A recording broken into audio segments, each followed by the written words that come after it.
दर्शकबिन नमस्कार। एबिसी चेकको यो नयाँ श्रृङ्खलामा स्वागत छ। म कुलचन्द्र विष्ट। अर्थमन्त्री जनार्दन शर्मा प्रभाकरद्वारा भदौ 25मा संसदमा पेश भएको अर्थ सम्बन्धी विधेयकको केही व्यवस्थालाई लिएर आलोचना सुरु भएको छ। सो विधेयकमा निश्चित क्षेत्रमा विक्रम सम्वत 2080 सालसम्म गरिएको लगानीको आयस्रोत नखोजिने बुँदा समावेश गरिएपछि सरकारवालाहरूले आपत्ति जनाएका हुन्। हुन त शर्माद्वारा प्रस्तुत आर्थिक वर्ष 2078-79 को अर्थ सम्बन्धी अध्यादेशलाई प्रतिस्थापित गर्ने विधेयक मार्फत नयाँ बजेट अङ्क सार्वजनिक गरेपछि त्यहाँका केही व्यवस्थाहरूमा पनि प्रतिपक्षी दल विज्ञहरूले समेत असन्तुष्टि जनाएका थिए।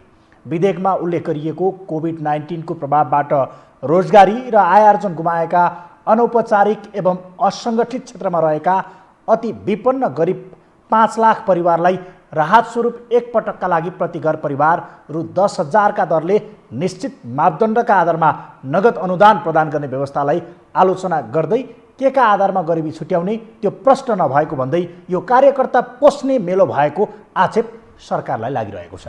यही बीचमा 2080 सालसम्म गरिएको लगानीको आयस्रोत नखोजिने व्यवस्थालाई त्यो व्यवस्था सरकारले गरेपछि अर्को बहस सतहमा आएको छ। धेरैको बुझाइ छ यसले कालो अर्थात् अवैध सम्पत्तिलाई शुद्धिकरण गर्न मद्दत पुग्छ।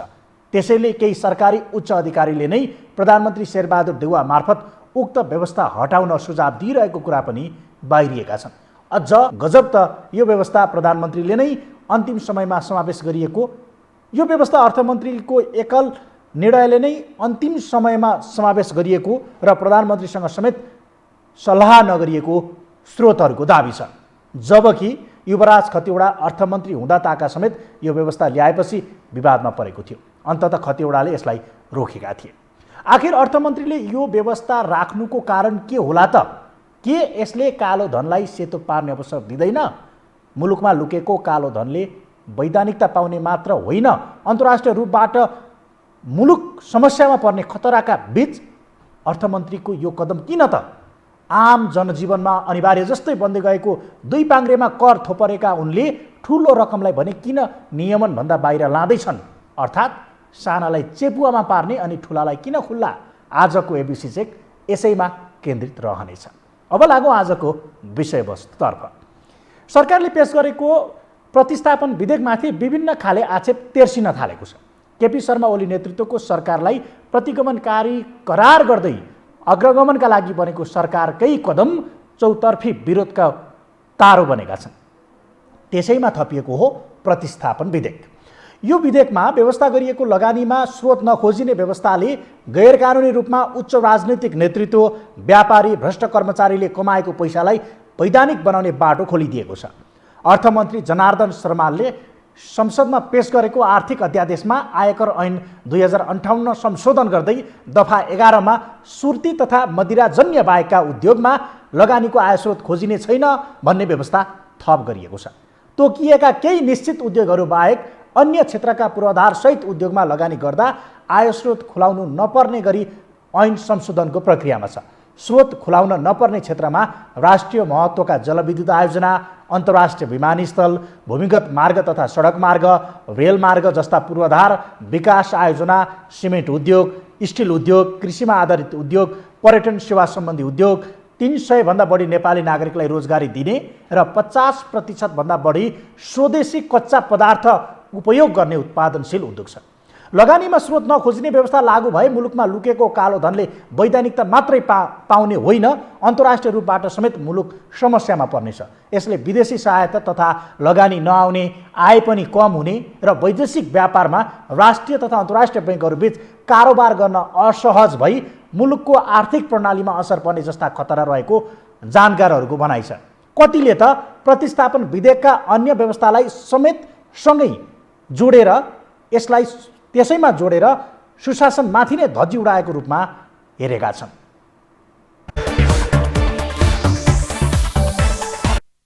इन्टरनेसनल्ली नेपाल बदनाम गर्ने, लगानी गर्नलाई स्रोत नखोज्ने म अहिले भन्दिनँ। सञ्चार माध्यमहरूले खोजे हुन्छ, कसलाई छुट दिन खोजेको हो स्रोत देखाउनु नपर्ने लगानी गर्दाखेरि लगानी गरेर स्रोत देखाउनु नपर्ने कसलाई भने हो? तपाईँहरूलाई पनि थाहा होला, सञ्चार माध्यमलाई पक्कै थाहा होला कसलाई भने हो। म नाम नल्याऊ। यो गरिब किसानलाई भने हो, मजदुरलाई भने हो, कसलाई भने हो यो स्रोत छोडिदिने भनेर? आज कालो धनलाई सेतो बनाउन खोजिँदैछ भन्ने कुरा इन्टरनेसनल्ली नेपाल बदनाम भइरहेछ। अनि स्रोत नखोजिने, यही हो संविधानको कार्यान्वयन। यसै गरी पुगिन्छ समाजवाद। यी त आफ्नाहरूलाई बाँड्नका निम्ति डाडु पनि समात्या रहेछ। 5 अरब पैसा, 5 अरब 10 हजारका दरले कार्यकर्तालाई दसैँ खर्च दिने, यो त घोषणा गरिसके यिनीहरूले। 5 अरब 5 लाख मान्छेलाई 10 हजारका दरले दिने, दसैँ खर्च बाहेक के हो त? 10 हजार दिने भनेको के हो? दसैँ खर्च बाहेक, दसैँ खर्चै हो। लाज शरम नभएपछि त जे गर्दा पनि हुँदो रहेछ।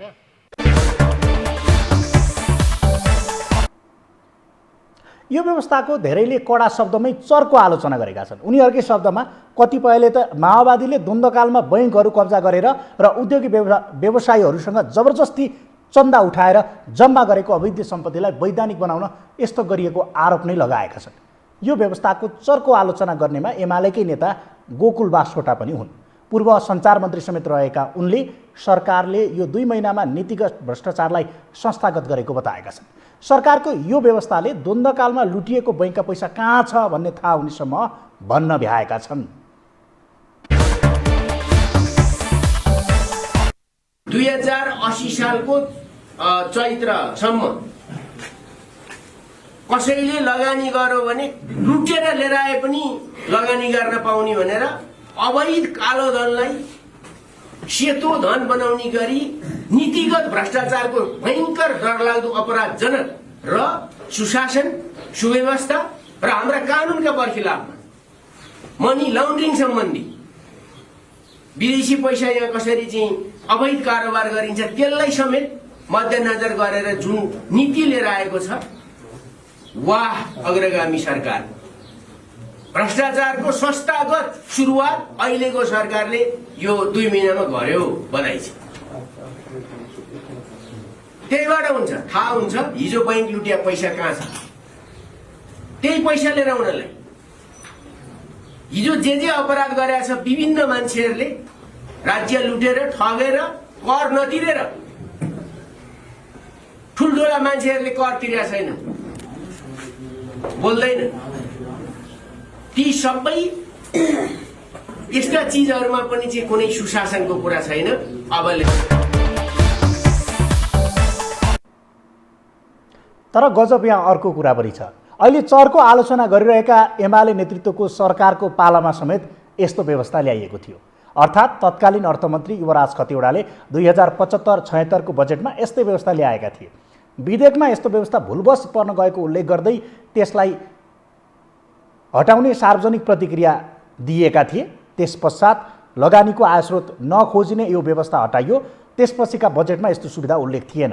यो वर्षको बजेटले त्यसलाई फेरि बिउताएको हो।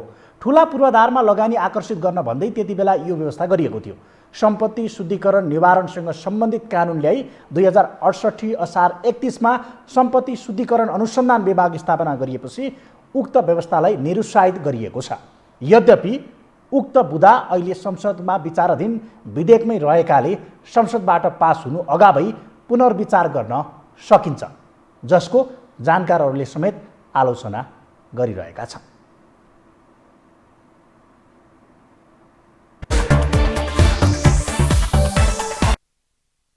अर्थमन्त्रीको मात्रै हुँदैन, त्यो बजेट फेल हुँदाखेरि गभर्मेन्ट फेल हुन्छ। त्यसकारणले त्यो whole cabinet is responsible. Parliament चल्यो भने त्यस्तो नहोला, त्यस्तो प्रस्ताव पारित नहोला। र यो चाहिँ ठाडै तपाईँले कालो धनलाई सेतो बनाउन र केही मानिसहरूको स्वार्थ रक्षाको लागि यो आएको जस्तो म अनुमान गर्छु। किनभने कारणहरू यो बारे हाम्रो औद्योगिक लगानीको स्थिति र अरू कुराहरूमा छलफल नभइकन अचानक अर्थमन्त्रीजीलाई लाग्यो अथवा अर्थमन्त्रीजीलाई 2-3 जनाले यसो कान फुके त्यस्तो आधारमा राख्ने विषय भएन। यो तपाईँको आफ्नै राष्ट्रिय नीतिको पनि विरुद्ध हुन्छ, तपाईँले अन्तर्राष्ट्रिय स्तरमा गरेको कमिटमेन्टको पनि विरुद्धमा हुन्छ। यो उचित होइन।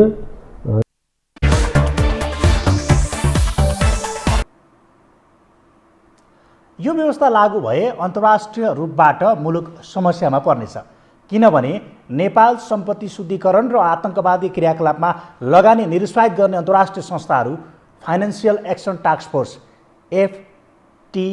FATF र एसिया पेसिफिक ग्रुप APG सँग पनि आबद्ध छ। नेपालको सदस्यता अझै परिपक्व नभई मूल्याङ्कनकै चरणमा छ।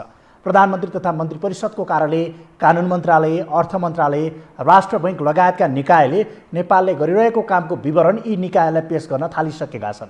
अर्थात् ती अन्तर्राष्ट्रिय निकायका अधिकारी नेपालमा स्थलगत अनुगमनका लागि आउने तयारीमा छन्। उनीहरूले भने जस्तो गर्न नसके हाम्रो सदस्यता नै खारेज भई मुलुक कालो सूचीमा पर्ने डर छ। यस्तो बेलामा सम्पत्ति शुद्धिकरणका सवालमा मुलुक कठोर हुनुपर्नेमा अर्थमन्त्री शर्माले उल्टै लगानीमा स्रोत नचाहिने व्यवस्था ल्याउन खोजेका छन्। यो व्यवस्था लागू भए सिधै अन्तर्राष्ट्रिय रूपमा नेपाल कालो सूचीमा पर्नेछ र नेपाली बैङ्कहरूको LC नचल्ने, वैदेशिक व्यवसायमा समस्या आउने गरी मुलुक समस्यामा फस्ने निश्चित भएको जानकारहरूको भनाइ छ। के हो त वास्तविकता? अब हामी कुरा गर्दैछौँ पूर्व गभर्नर दिपेन्द्र बहादुर छेत्रीसँग। उहाँ हाम्रो प्रत्यक्ष टेलिफोन सम्पर्कमा हुनुहुन्छ। सर, यहाँलाई ABC चेकमा स्वागत छ। हस्, धन्यवाद। सर, अहिले सरकारले लगानीको स्रोत नखोज्ने व्यवस्था गर्न लागेको छ। यो विषयमा त अब चौतर्फी आलोचना भइरहेको छ। यसका अन्य चाहिँ अब प्रतिपक्षी दल लगायतका अन्य मानिसहरूले पनि, सरकारवालाहरूले पनि विरोध गरिरहनु भएको छ। यहाँको चाहिँ धारणा के हो? यो परम्परागत रूपले विगतमा पनि अर्थमन्त्रीहरूमध्ये रामशरण महत र बाबुराम भट्टराईजीले एकचोटि परीक्षणमा ल्याउनु भएको हो। तर त्यो एकदम छोटो समयको लागि मात्रै थियो है, निश्चित समय मात्रै तोकिएको थियो र छोटो समय थियो। र यसपटक बुझे अनुसार 2080सम्म भनेर लामो समय दिइएको छ भन्ने भयो। अब रकमकै आवश्यकताको हिसाब गर्ने हो भने हाम्रा बजेटहरू पूर्ण रूपले कार्यान्वयन नहुने एकातिर त्यस्तो छ होइन।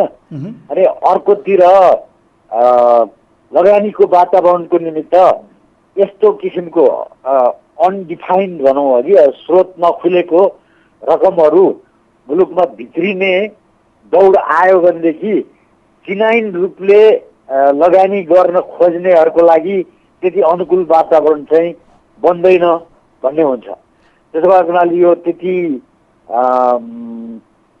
उपयुक्त किसिमको कदम भएन कि भन्ने मेरो पनि धारणा हो।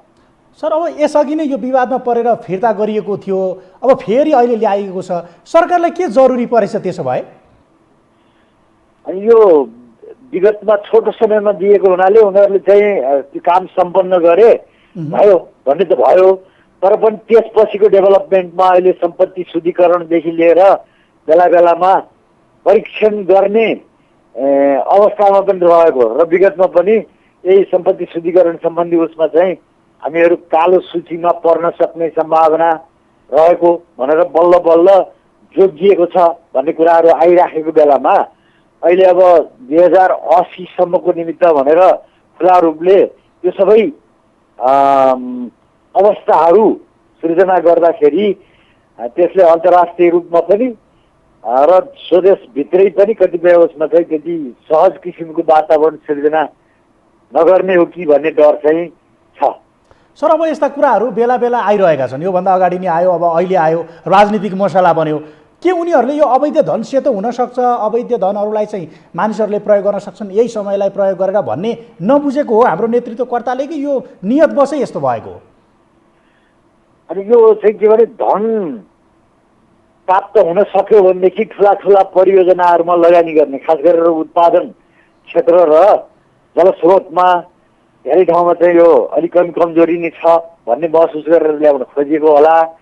तर त्यस्तो किसिमको स्रोत नखुलेको भन्ने किसिमबाट ल्याउँदाखेरि अन्तर्राष्ट्रिय जगतमा चाहिँ सन्देह हुने परिस्थिति रहन्छ। फेरि अर्को कुरो के आइदियो भनेदेखि यो एमसिसीमा धेरैले तेरिका यो चाहिँ 56 अर्ब रुपियाँ चाहिँ छोड्न हुँदैन थियो भनिरहेको परिस्थिति, तर त्यसमा चाहिँ राष्ट्रियता प्रत्यक्ष रूपले सम्बन्धित रहेको, त्यसो हो भनेदेखि हाम्रा संविधान र ऐन कानुन नै उनीहरूको एउटा सम्झौताले घर चढ्ने परिस्थिति रहेको हुनाले हुँदैन भनेर अधिकांश नेपालीहरूले भनिरहेको अवस्थामा सम्भवतः बाटो हामीले चाहिँ प्रशस्त गर्छौँ भनेर ल्याउन थालियो होला, तर त्यो बाटो भने चाहिँ गलत बाटो हो कि भन्ने सोच्नुपर्ने परिस्थिति आयो। विगतका अनुभवहरूबाट हेर्दाखेरि त्यो चाहिँ छोटो समयको लागि मात्रै हुँदाखेरि धेरैको ध्यान नगएको र यो सम्पत्ति शुद्धिकरण सम्बन्धी ऐन पनि आइसकेको परिस्थिति नभएको हुनाले ठिकै थियो होला भन्ने लाग्ने हो। अब त धेरै कुराहरू बदलिएको हुनाले चाहिँ यसलाई पार लाउनको निमित्त अलिक समस्या पर्छ कि भन्ने चाहिँ छ। सर, अब सरकारले चाहिँ अन्तर्राष्ट्रिय समुदायमाझ औचित्य पुष्टि गर्न सके राम्रै हुने तथा अनौपचारिक रूपमा जम्मा भएको ठुल्ठुलो पैसा च्यानलाइज गर्ने, उत्पादनशील काममा लगाउने र यसले रोजगारी बढाउने भन्ने विषय सकारात्मकै भएको तर्क गर्नेहरू पनि छन्। यसलाई चाहिँ कसरी लिने त्यसो भए हामीले? कुरा त ठिक हो, कुरो के आयो भने ठुलो रकम लिएर आएर ठुला परियोजनाहरूलाई निश्चित समयभित्र पुरा गर्न सकियो भनेदेखि त्यसले उत्पादन पनि वृद्धि गर्छ, रोजगारी पनि दिन सक्छ, हाम्रो आयात प्रतिस्थापनमा नि मद्दत गर्न सक्छ। सैद्धान्तिक रूपले यो सबै कुराहरू त ठिक हो, तर नेपालभित्रै परियोजनाहरूलाई त्यति समयभित्रै सञ्चालन गर्न सकेर पुरा गरेको परिस्थितिहरू कम भएको कारणले गर्दा त्यति छिट्टै नै यी सबै कुराहरू ठिक हुन्छन् र सोचे जस्तै हुन, अहिले बजेटले सोचे जस्तै किसिमबाट अहिले आएको प्रावधान अनुसार नै हुन सक्छ भन्ने कुरामा सन्देह राख्ने ठाउँ पनि दिएको छ। भन्नुको मतलब सर, सरकारले यसलाई राम्रै रूपले लिएर ठुलो पैसा चाहिँ विकास निर्माणमा लगाउँ भन्ने सोचे पनि यसको दुरुपयोग हुने सम्भावना चाहिँ बढी छ। अहिले जसरी आक्षेप लागिरहेको छ त्यो आक्षेप चाहिँ अझ बढी संशयपूर्ण छ र त्यो आक्षेपमा पनि तर्क छ है भन्ने आधार चाहिँ अलिक बढी देखिएको हो। सरकारले त सदा सहायतापूर्वक ल्याएको छु भनेर त्यसलाई जस्टिफाई पनि गर्छ, दुनियाँभर हुन्छ, तर बाह्य परिस्थितिहरूको कुरा गर्ने हो भनेदेखि अब कुन किसिमबाट आर्जन गरिएको पैसा हो भने अन्तर्राष्ट्रिय रूपबाटै आउने हो भनेदेखि ठुला कतिपय मुलुकहरूको सार्वभौमिकता नै तलमाथि पार्नको निमित्त पनि यस्तो रकमहरू चाहिँ जम्मा हुने गर्छ भन्ने हल्ला गरिन्छ। त्यस कारणले स्रोत नै नखुलेको कारणले गर्दाखेरि त्यो चाहिँ सन्देहजनक त्यसरी रहने भयो। अब त्यसरी आएको रकमको लागि पनि फेरि मुलुकमा सबै किसिमका छुटहरू, जस्तो भनौँ लामो समयसम्म करको छुट दिनुपर्ने होला होइन, त्यहाँबाट आउने कामदारहरूको लागि डिप्लोमेटिक इम्युनिटीका कुराहरू दिनुपर्ने होला र खालि पुँजी मात्रै होइन प्रविधिको नाममा चाहिँ के भित्रिने हो भन्ने आशंकाहरू चाहिँ रहने भएको हुनाले नि तत्काललाई सरफेसमा सरकारले ल्याएको कुरा चाहिँ एकदम सकारात्मक देखिए तापनि अन्तर्निहित उसले चाहिँ त्यति विश्वस्त हुने ठाउँ चाहिँ दिएको छैन। अहिले बदलिँदो परिस्थिति अनुसार हेर्दा त्यस्तो देखिन्छ। र अन्त्यमा सर, अब अघि पनि हामीले कुरा गऱ्यौँ, थोरै तपाईँले कुरा यस अगाडि पनि कोट्याउनु भयो, अन्तर्राष्ट्रिय लगानी सहयोगमा पनि यसले प्रभाव पार्छ भनेर। अझ विशिष्टकृत भएर अथवा स्पेसिफिक भएर भन्दाखेरि चाहिँ यसले अन्तर्राष्ट्रिय लगानी अथवा सहयोगहरूमा चाहिँ कस्तो प्रभाव पार्छ र यो प्रभाव पार्छ भनिरहने कुरा कतिको वास्तविक हो, के हो यो? हुन त औपचारिक रूपले त्यति धेरै रकमहरू चाहिँ नआइराखेको, अहिले ग्रान्ट पनि अलिक कम हुँदै गएको छ, ऋण मात्रै अलिअलि देखिन थालेको हो।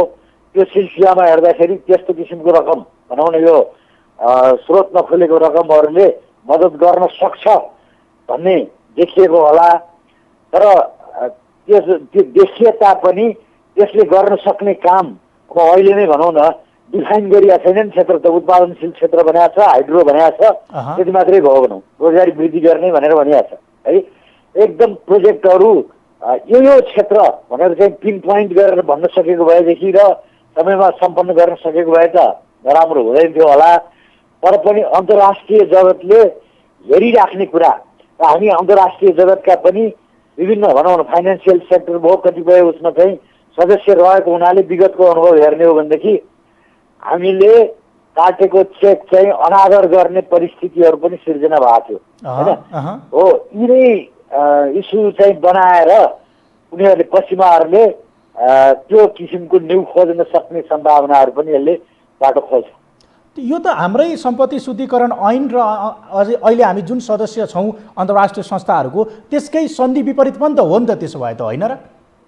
अब यो सम्पत्ति शुद्धिकरण सम्बन्धी उसमा हेर्न जाने हो भनेदेखि यसरी स्रोत नखुलेका कुराहरू लाई त्यति सहीसँग चाहिँ अनुमति दिए जस्तो मलाई पनि लाग्दैन। त्यसो भएको हुनाले अब त्यसमा अब विगतमा पनि भनौँ न भूमि सुधार ऐनले चाहिँ कतिपय छुट दिएका कुराहरूलाई अब अहिले पछि सानोतिनो संशोधन गरेर बिक्री वितरण गर्न सक्ने विगतको सरकारले गरेर जुन कुरा ल्याएको थियो नि त्यस्तै नीति नियममा फेरबदल गरेर आएको छ भनेदेखि जानकारीमा छैन। होइन भने अहिले नै चालु रहेका नीति नियमहरूको उसबाट हेर्दाखेरि त्यति सहज हुने अवस्था चाहिँ देखिँदैन। हस् सर, यहाँलाई समय र सम्वादका लागि धेरै धन्यवाद। ल, तपाईँहरूले पनि तपाईँहरूका दर्शकमाझ मेरो आवाज मात्रै पुर्याउने मौका दिनुभएकोमा धन्यवाद। उहाँ हुनुहुन्थ्यो पूर्व गभर्नर दिपेन्द्र बहादुर छेत्री। उहाँसँग हामीले सरकारले 2080 सालसम्म लगानी गर्नेहरूलाई लगानीको आय स्रोत नखोज्ने भन्ने विषयमा के हो वास्तविकता बिचमा रहेर कुराकानी गर्ने प्रयास गर्यो।